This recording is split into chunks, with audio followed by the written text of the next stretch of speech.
Welcome to Online Guruji classes. This is part 4th of our lecture series on simple and compound interest.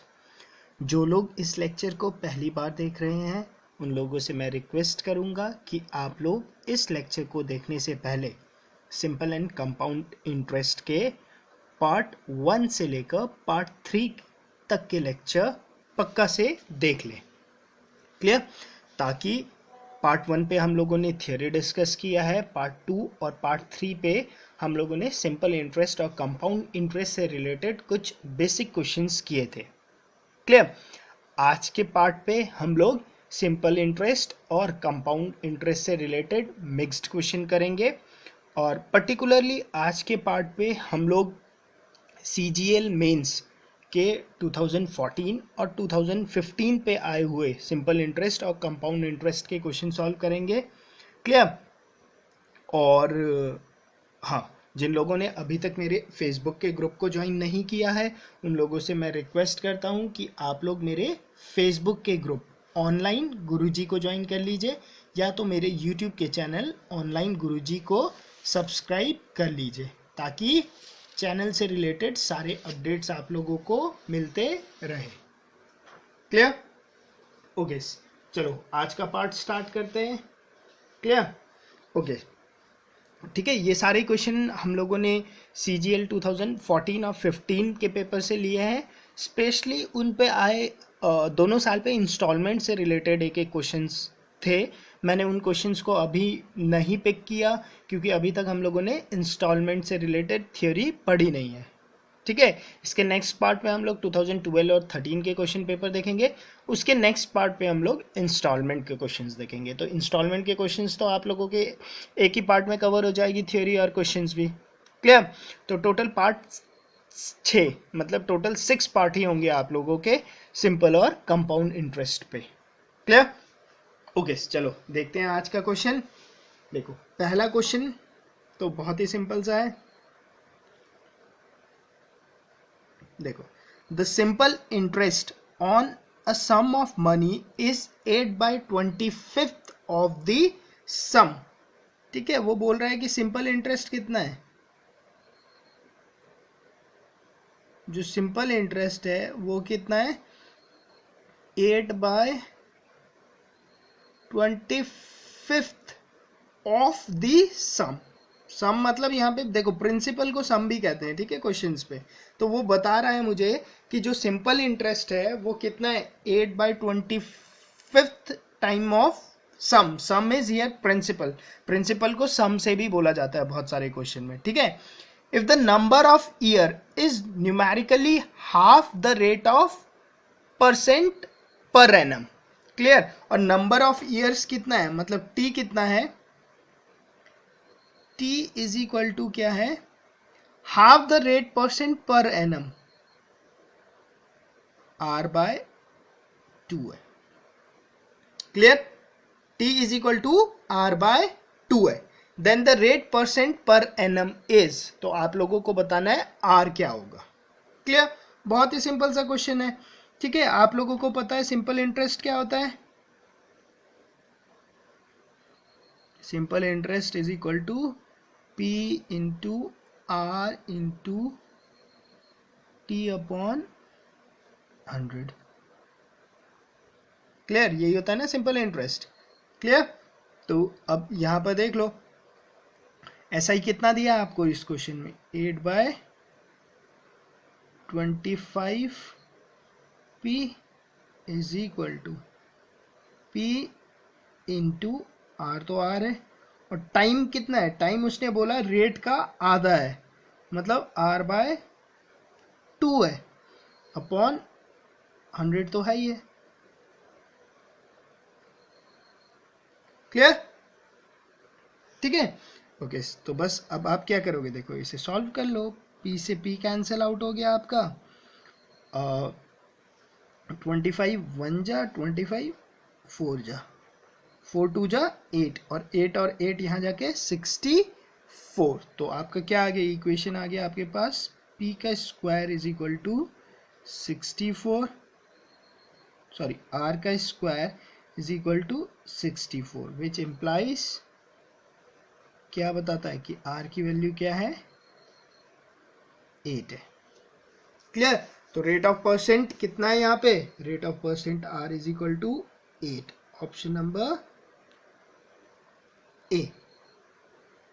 Clear, ठीक है। अच्छा, इसी question में अगर वो पूछता कि भाई टाइम फ्रेम कितना है, क्लियर, टाइम फ्रेम कितना होगा, तो t निकालना होगा, तो क्या करोगे, r तो आपको पता चल गया अब 8 है, तो r को 8 यहाँ पे डाल दोगे तो t कितना आ जाएगा आपके पास, t आ जाएगा आपके पास 4।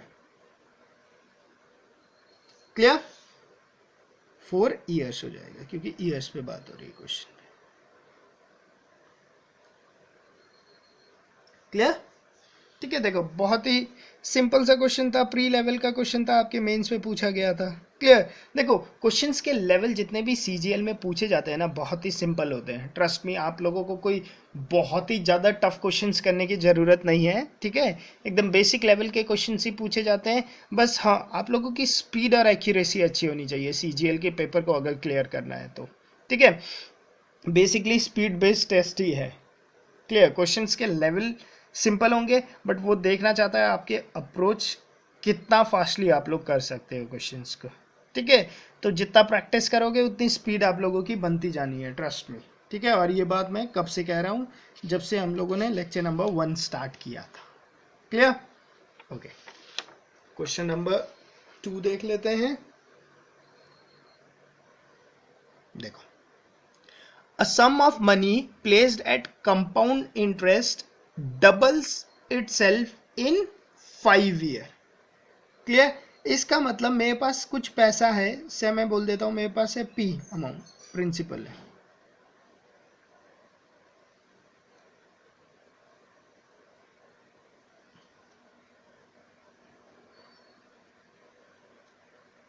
तो वो बोलता है ये प्रिंसिपल 5 साल में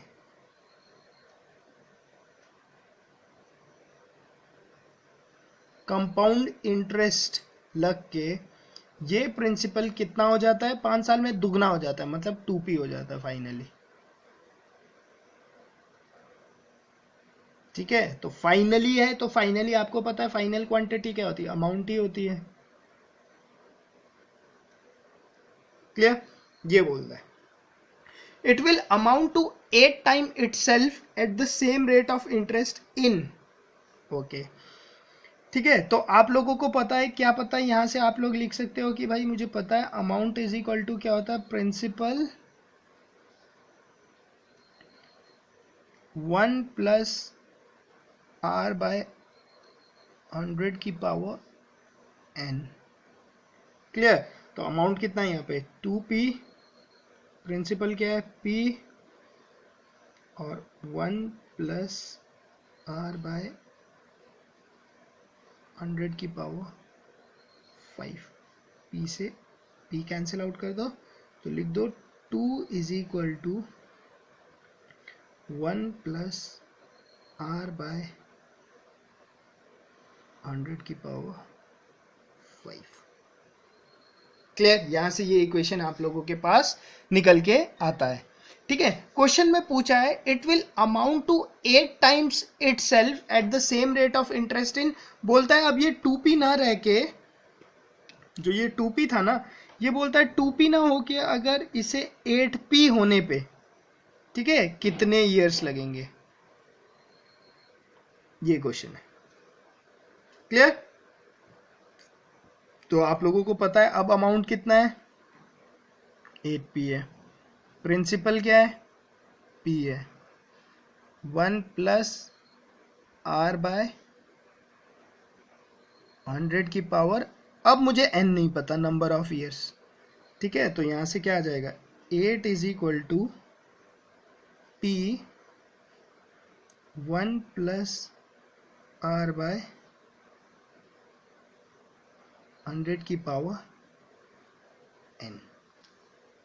ठीक है, देखो ये क्वेश्चन आई गेस हम लोगों ने लेक्चर नंबर 3 पे डिस्कस भी किया हुआ है, ठीक है, सेम प्रॉब्लम। क्लियर, अब देखो, अब यहां पर 8 है, यहां पर 2 है, ठीक है, इसका मतलब इस वाले इक्वेशन का क्यूब हुआ है, तो आप लोग इस इक्वेशन का क्यूब करोगे, cubing both side,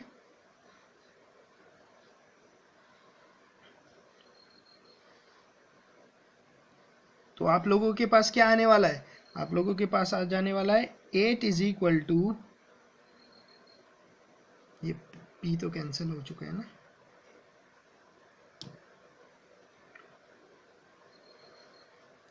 1 plus r by 100 और 5 3 जा 50। Clear, clear. अब इन दोनों इक्वेशन को आप लोग कंपेयर कर लो, इनको कंपेयर करूंगा तो n की वैल्यू कितनी आने वाली है आपके पास, n की वैल्यू कुछ नहीं, आपके पास आने वाली है 15। क्लियर, तो 15 ईयर में ये क्या हो जाएगा, प्रिंसिपल क्या हो जाएगा अपने, सॉरी प्रिंसिपल क्या हो जाएगा, 8 टाइम्स हो जाएगा। क्लियर, तो ए कितना आएगा आपका 15 ईयर्स। क्लियर, ठीक है, हम लोगों ने करा भी हुआ है इस टाइप के क्वेश्चन, बहुत ही सिंपल से क्वेश्चन होते हैं इस टाइप के। ठीक है, कॉन्सेप्ट आप लोगों को मैंने समझा दिया है। ठीक है, करने को तो इस क्वेश्चन को आप लोग वर्बली ही सॉल्व कर दोगे। ठीक है, कुछ करने को है नहीं, आपको पता है 2 टाइम्स हो जा रहा है, तो आपको पता है ये 2 is equal to 1 plus r by 100 की पावर नंबर ऑफ ईयर्स, ये 2 को 8 करना है तो क्यूब करोगे तो ये 5, यहाँ पर भी क्यूब हुआ तो ये 5 कितना हो जाएगा, 15 हो जाएगा। सिंपल, ठीक है, करने को तो कुछ है ही नहीं इस क्वेश्चन पे, मैंने पहले भी डिस्कस किया हुआ था आप लोगों के साथ ये क्वेश्चन। ठीक है, बहुत ही सिंपल क्वेश्चन है, बट हाँ ये क्वेश्चन क्या है कि एक तरीका का पेट क्वेश्चन है जो बार बार आप लोगों से सीजीएल पूछता है, या कोई भी आप लोग कॉम्पिटिटिव एग्जाम्स के पेपर दे रहे हैं तो उन एग्जाम्स के पेपर में ये क्वेश्चन बार बार पूछे जाते हैं जनरली। क्लियर, ओके, ठीक है, नेक्स्ट देख लेते हैं क्वेश्चन नंबर 3।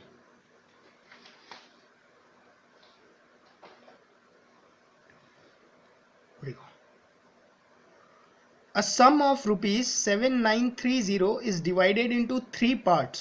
ठीक है, 7930 को 3 पार्ट में डिवाइड कर दिया, and given on 5% simple interest to A B and C for 2, 3 and 4 years. ठीक है, 7930 जो टोटल सम था इसे मैंने 3 टुकड़ों में डिवाइड कर दिया और 5% के ब्याज दर पे ए, बी और सी को 2 साल, 3 साल और 4 साल के लिए दे दिए।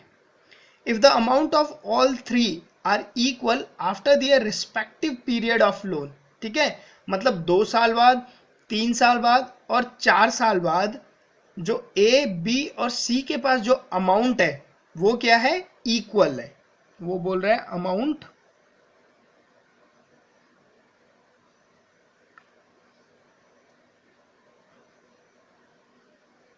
जो अमाउंट ऑफ ए 2 साल के बाद होगा that is equal to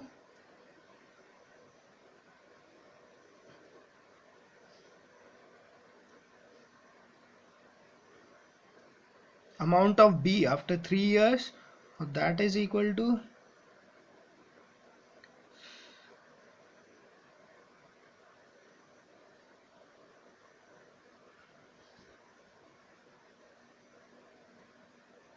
after 4 years।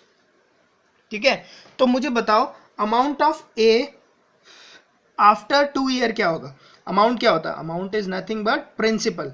ठीक है, अच्छा अब देखो 7930 को 3 पार्ट पे उसने डिवाइड करा है। ठीक है, तो उन 3 पार्ट को मैं क्या मान लेता हूं, एक को मान लेता हूं x, एक को मान लेता हूं y और एक को मान लेता हूं z, ये मान लेता हूं 3 पार्ट। ठीक है, मतलब मैं बोल रहा हूं कि जो 7930 है इसे 3 पार्ट में डिवाइड करा, ये x पे डिवाइड करा, y पे डिवाइड करा और z में डिवाइड करा। ठीक है, जब इसे 3 पार्ट में डिवाइड किया हुआ है तो आप लोगों को पता है अगर मैं इन तीनों पार्ट को जोड़ दूं तो कितना होना चाहिए मेरा, 7930 ही होना चाहिए। ठीक है, तो देखो ए को मिला ए को मान लेता हूँ x मिला, बी को मान लेता हूँ y मिला, सी को मान लेता हूँ z मिला। तो ए का अमाउंट क्या हो जाएगा? ए का अमाउंट होगा प्रिंसिपल प्लस जो इस पे सिंपल इंटरेस्ट मिला। सिंपल इंटरेस्ट कितना मिला? P into R into T upon 100। This is equal to amount of y। Amount of y क्या होगा? Principal plus simple interest.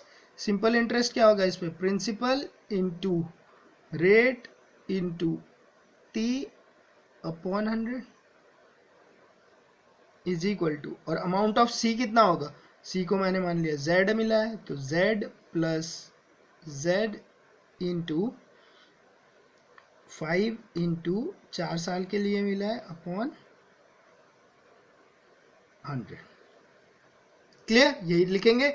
तो इसे आप सॉल्व करोगे, ये 100 यहाँ पर जाएगा, तो ये क्या आ जाएगा? 110x, ये नीचे के सारे 100 तो कैंसिल हो जाएंगे, ठीक है। तो ये क्या हो जाएगा? 115y, और ये क्या हो जाएगा? 120z, ठीक है। अगर इसे मैं 5 से काटूं तो ये होगा 22x is equal to 23y is equal to 24z।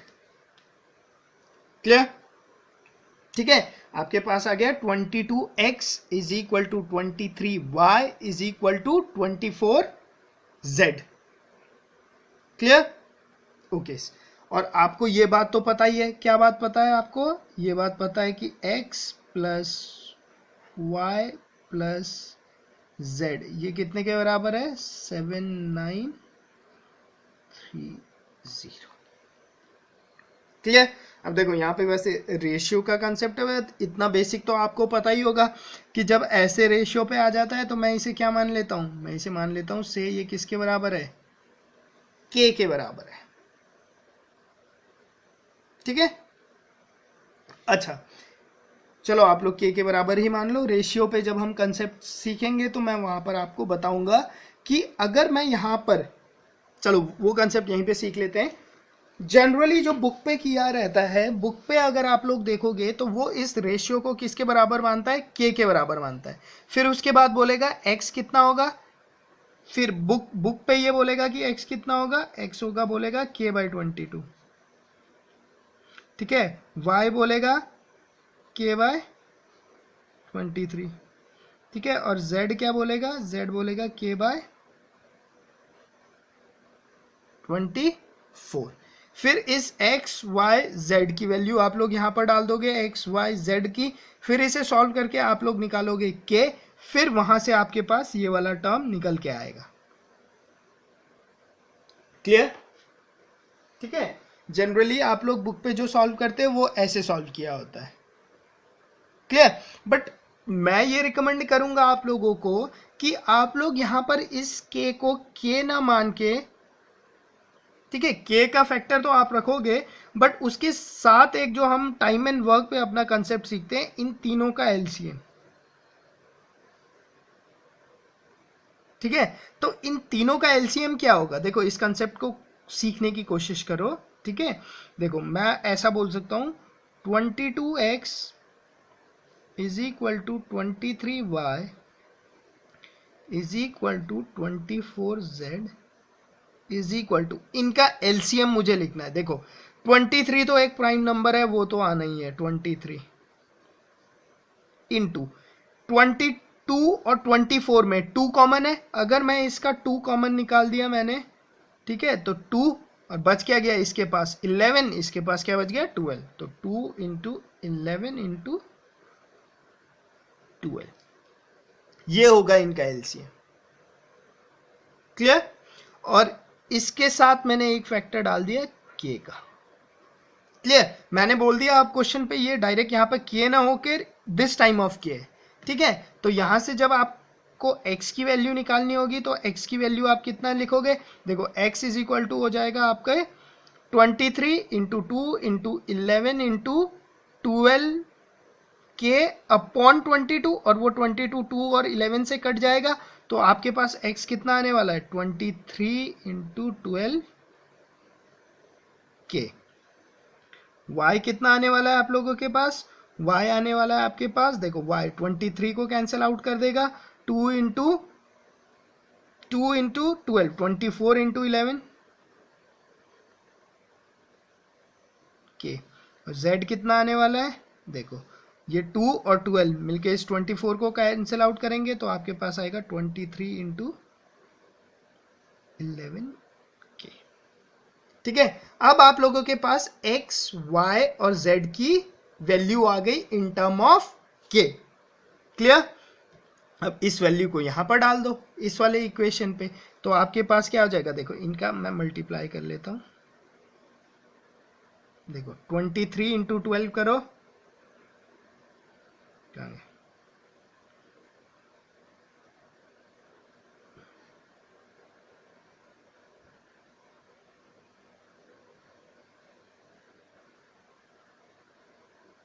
276 के, ये तो कितना हो जाएगा 264 के, ये कितना हो जाएगा 253 के। ठीक है, आप लोगों को क्या पता है x plus Y plus Z is equal to this, तो इन तीनों का एडिशन अगर मैं देखूं तो ये कितना आ रहा है आपके पास, ये आ जाएगा आपके पास 793 के। ठीक है, तो इसका मतलब मैं इन तीनों के जगह ये लिख सकता हूँ ना 793 के इज इक्वल टू 7930। तो यहाँ से k की वैल्यू कितनी आ जाएगी मेरे पास, k की वैल्यू आ जाएगी मेरे पास 10। ठीक है, k की वैल्यू 10 आ गई। आपको क्या निकालना है, then the a received a loan of, मतलब a को कितना प्रिंसिपल मिला था, मतलब x की वैल्यू निकालनी है। ठीक है, तो x की वैल्यू क्या है हमारे पास, x की वैल्यू है हमारे पास 276 इंटू के क्या है 10 है, तो ये कितना आ जाएगा 2760। ऑप्शन नंबर ए।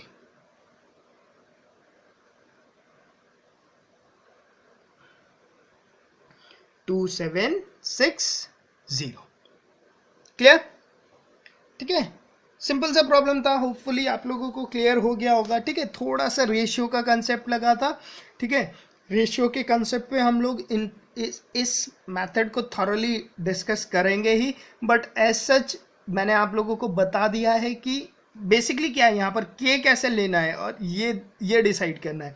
और के को लेते वक्त आप एलसीएम जो लोगे उसे क्या करना है, आपने ऐसे ही रखना है, आपने उसे क्या करके मल्टीप्लाई करके नहीं रखना है। क्यों, अगर मल्टीप्लाई करके रखोगे तो आपको पता है वो कटना है, फिर उसे डिवाइड करोगे। ठीक है, multiplication is your last step, जब आपको पता है कि हाँ इसके आगे कोई डिवीजन नहीं है तभी जाके मैंने मल्टीप्लीकेशन करना है। जब तक डिवीजन का फैक्टर है तब तक क्वेश्चन को मल्टीप्लाई मत करो।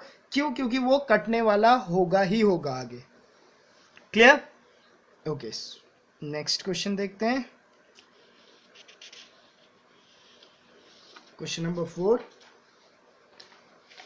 ठीक है, ये क्वेश्चन काफी अच्छा क्वेश्चन है और काफी इंपॉर्टेंट क्वेश्चन भी है। ठीक है, मुझे लगता है ये क्वेश्चन आप लोगों का रिपीट भी हो सकता है। ठीक है, मतलब कंसेप्ट सेम कंसेप्ट रिपीट हो सकता है, डेटा तो चेंज हो ही जाएंगे। क्लियर। ओके, पहले समझने की कोशिश करते हैं सिंपल इंटरेस्ट और कंपाउंड इंटरेस्ट से r इज इक्वल टू 10% के साथ मैं एक चीज समझाना चाहता हूँ। रेट ऑफ इंटरेस्ट से 10% और आपके पास है अमाउंट 100 रुपए, ये सिंपल इंटरेस्ट का केस चलेगा। और एक सेकेंड है, ये 100 रुपए है और ये कंपाउंड इंटरेस्ट का केस चलेगा। क्लियर। अच्छा, आप लोगों को ये बात तो मैंने क्लियरली बता दिया है कि simple interest and compound interest for 1 year is same. ठीक है, तो अगर मैं सिंपल इंटरेस्ट देखूं 10% के हिसाब से 1 साल के बाद मुझे कितना सिंपल इंटरेस्ट मिलेगा, इस पे 10 रुपए मिलेगा। 1 साल के बाद 10% के हिसाब से मुझे कितना कंपाउंड इंटरेस्ट मिलेगा? 10 रुपए ही मिलेगा। क्लियर? ये क्या है मेरा? ये मेरा SI है आफ्टर 1 ईयर, ये मेरा CI है 1 साल के बाद। क्लियर? क्लियर? तो अब इधर मेरा अमाउंट कितना हो गया 1 साल के बाद? अगर मैं अमाउंट की बात करूं, अमाउंट हो गया मेरा 110 रुपये, और अमाउंट यहां पर कितना हो गया मेरा? यहां पर भी हो गया 110 रुपये। मतलब 1 साल के बाद तो सिंपल इंटरेस्ट और कंपाउंड इंटरेस्ट सेम ही रहते हैं। क्लियर? सेकेंड ईयर में क्या होगा? अब देखो,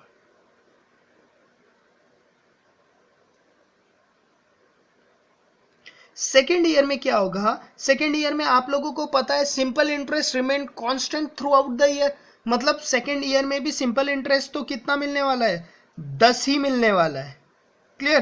क्यों? क्योंकि प्रिंसिपल 110 ना हो के अभी भी प्रिंसिपल आपका 100 ही चलेगा सेकेंड ईयर के लिए भी। क्लियर? तो यहां पर भी आपको 10 रुपए ही सिंपल इंटरेस्ट मिलेगा, और आपका अमाउंट कितना हो जाएगा?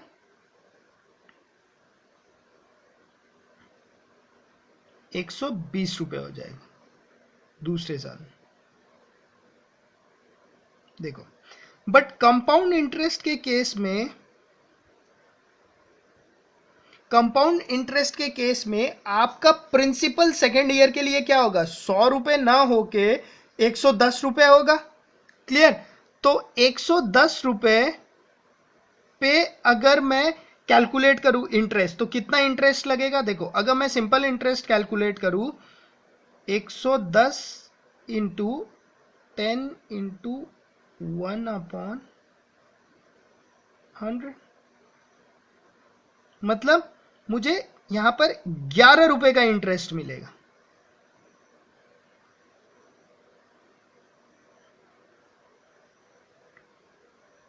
क्लियर? अब मेरा अमाउंट कितना हो जाएगा? 121 रुपए। तो यहां पर मेन चेंजेस होते हैं। क्या चेंज होता है कि देखो, आपको मैं बोलूं कि कंपाउंड इंटरेस्ट निकालो मुझे 2 साल बाद, तो आप चाहे तो कंपाउंड इंटरेस्ट ऐसे भी निकाल सकते हो कि 100 रुपए उस पर आपने सिंपल इंटरेस्ट लगा लिया 1 साल के लिए, वो कितना हो गया? 110 हो गया। अब इस 110 पे सिंपल इंटरेस्ट दोबारा 1 साल के लिए निकाल दिया, तो ये क्या हो गया? 121 हो गया। ठीक है, अब इस 121 पे दोबारा सिंपल इंटरेस्ट लगा लो 1 साल के लिए, तो आएगा आप लोगों के पास से जो भी आएगा। ठीक है, तो क्या होगा? कंपाउंड इंटरेस्ट को आप ऐसे भी निकाल सकते हो, या तो एक डायरेक्ट फॉर्मूला है आपके पास, क्या? एक तो डायरेक्ट फॉर्मूले से आप लोग निकाल सकते हो ये। ठीक है, ये तो डायरेक्ट फॉर्मूले से आप लोग निकाल सकते हो। क्या निकाल सकते हो? कि कंपाउंड इंटरेस्ट, आप लोग ये निकाल सकते हो ना, अमाउंट यहां पर निकाल सकते हो कि अमाउंट जो है वो कितना हो जाएगा? 121 हो जाएगा। क्लियर? तो 2 साल में, 2 साल के बाद आपको सिंपल इंटरेस्ट कितना मिला? सिंपल इंटरेस्ट तो 20 मिला, और कंपाउंड इंटरेस्ट कितना मिला? 21 मिला।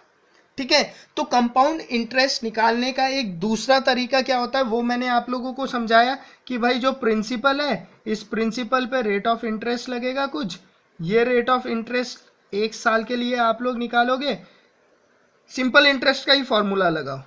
ठीक है, आप लोगों के पास एक नया प्रिंसिपल आ जाएगा, से P1 आ गया।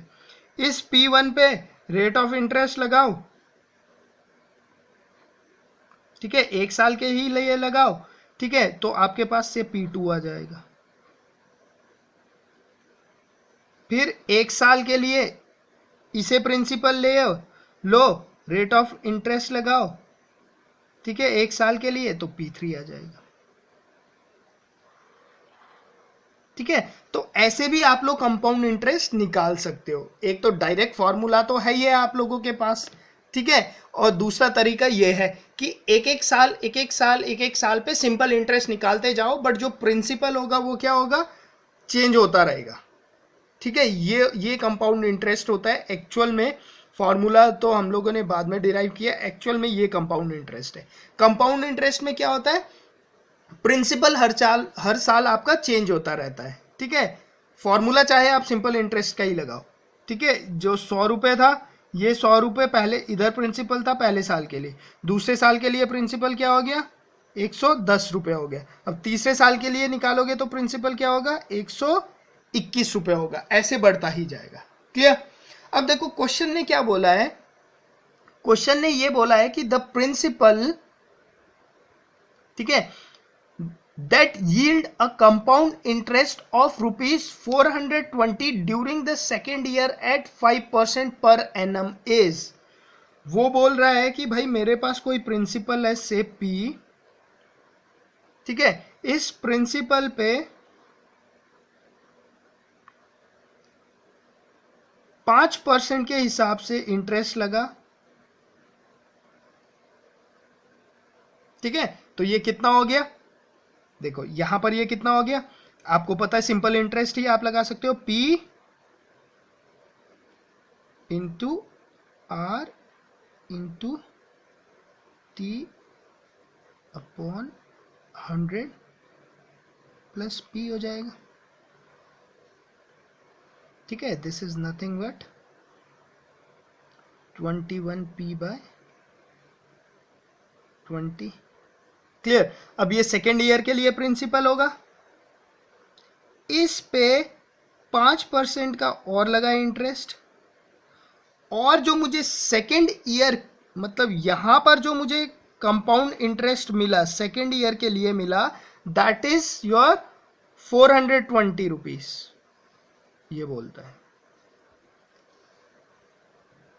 ठीक है। अब उसने मुझे compound interest for second year बताया कि भाई सेकेंड ईयर में मुझे 420 रुपए का इंटरेस्ट मिला है। उसने ये नहीं बोला कि मैंने पैसा रखा और 2 साल बाद मुझे 420 रुपए का इंटरेस्ट मिला, तो क्वेश्चन बहुत सिंपल हो जाएगा। उसने मुझे बोला कि मुझे दूसरे साल पे 420 का इंटरेस्ट मिला, मतलब यहां पर मुझे 420 का इंटरेस्ट मिला है, ठीक है। तो इस इंटरेस्ट को मैं क्या कर सकता हूं, अब इसे प्रिंसिपल मान के इसे सिंपल इंटरेस्ट ले सकता हूं, जो ये मैंने यहां पर समझा है। तो आप लोग ये बोल सकते हो ना, 420 is nothing but is equal to 21P into R on T by 100, ठीक है।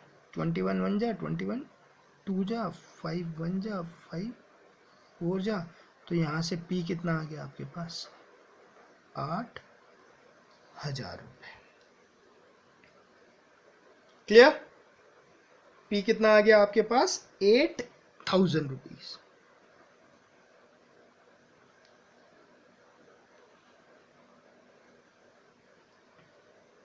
क्लियर, ठीक है। देखो कॉन्सेप्ट बहुत ही सिंपल है, ठीक है, बट क्वेश्चन थोड़ा सा ट्रिकी है। क्वेश्चन में क्या है, जनरली क्वेश्चन ऐसा होता है, the principal that yield a compound interest of ₹420 in 2 year, ऐसे क्वेश्चन बोला जाता है कि 420 2 साल में मिले। यहां पर ये क्वेश्चन नहीं है, यहां पर ये क्वेश्चन है कि 420 दूसरा साल पे मिला मुझे। जैसे यहां पर अगर सेम क्वेश्चन को मैं इस पे फ्रेम करूं तो मैं ये नहीं बोलूंगा कि मुझे 21, क्वेश्चन ऐसा नहीं है कि आपको 21 रुपए कंपाउंड इंटरेस्ट मिला, क्वेश्चन ये है कि दूसरे साल पे आपको 11 रुपए का इंटरेस्ट मिला। क्लियर। वो मैंने कैसे कैलकुलेट करा आप लोगों को यहां पर मैंने समझाया। तो क्वेश्चन वही है कि दूसरे साल पे मुझे 420 रुपए का इंटरेस्ट मिला, जैसे ये क्वेश्चन है ना, दूसरे साल पे मुझे 11 रुपए का इंटरेस्ट मिला, ठीक है। इसको इसे अगर मैं इस क्वेश्चन को फ्रेम करूं तो मैं बोलूंगा दूसरे साल, ऐसा क्वेश्चन होगा, the principal that yield a compound interest of ₹11 during the second year at 10% per annum, ये वो क्वेश्चन होगा। क्लियर। क्लियर। ये क्वेश्चन है 420 रुपए का इंटरेस्ट मिला तो मुझे प्रिंसिपल बताना था, दूसरे साल पे इतना इंटरेस्ट मिला है। क्लियर, ठीक है, होपफुली आपको क्लियर हो गया होगा। अगर समझ में ना आए तो इस वाले एग्जाम्पल को करने की कोशिश करना, ये मैंने अभी समझाया आप लोगों को, उसी के ठीक नीचे नीचे इस स्टेप को चलाना, आप लोगों को क्लियर हो जाएगा। ठीक है, अगर तब भी आप लोगों को क्लियर नहीं होता है तो आप लोग वीडियोस के नीचे कमेंट कर देना, मैं नेक्स्ट लेक्चर में इसी से रिलेटेड ऐसा ही क्वेश्चन कर लूँगा।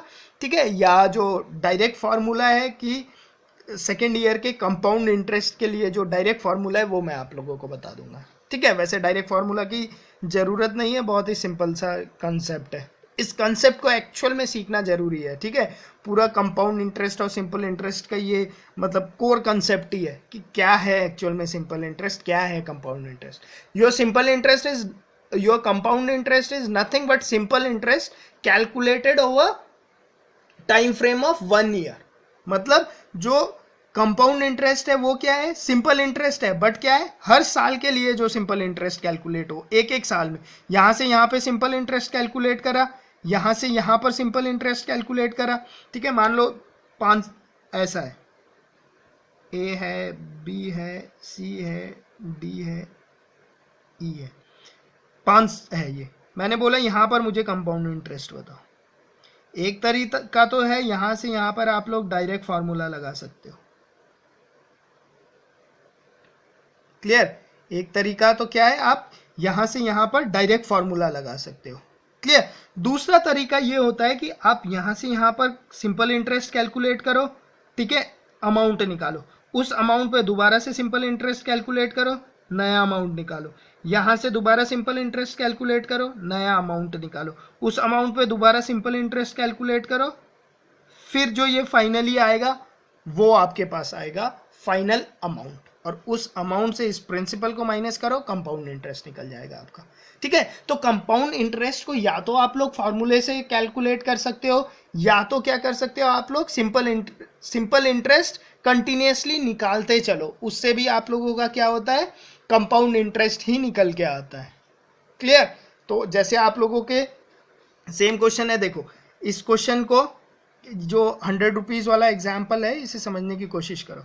देखो 100 रुपीज था, 10% के हिसाब से सिंपल इंटरेस्ट निकाला तो कितना आया, ये 10 हुआ, तो अमाउंट कितना हो गया, 110। इस 110 पे दोबारा 10% के हिसाब से लगाओ, कितना हो गया, ये 11 रुपये, तो अमाउंट कितना हो गया, 121 रुपये।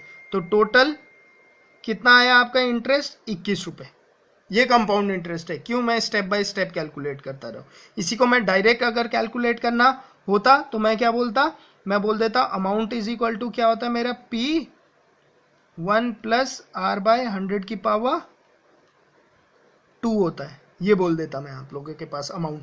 ठीक है, और मैं बोल देता अमाउंट इज इक्वल टू क्या हो जाएगा, प्रिंसिपल इज 100, 1 प्लस 10 बाय 100 का स्क्वायर, ये आ जाता आपके पास 100 into 11 into 11 upon 10 into 10, this cancel out, ये भी कितना आता है, देखो 121 ही आता है।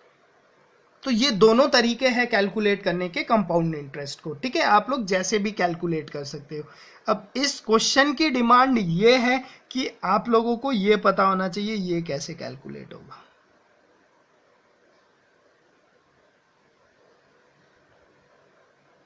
ये वाला स्टेप क्लियर होना चाहिए। क्लियर, ठीक है, क्लियर।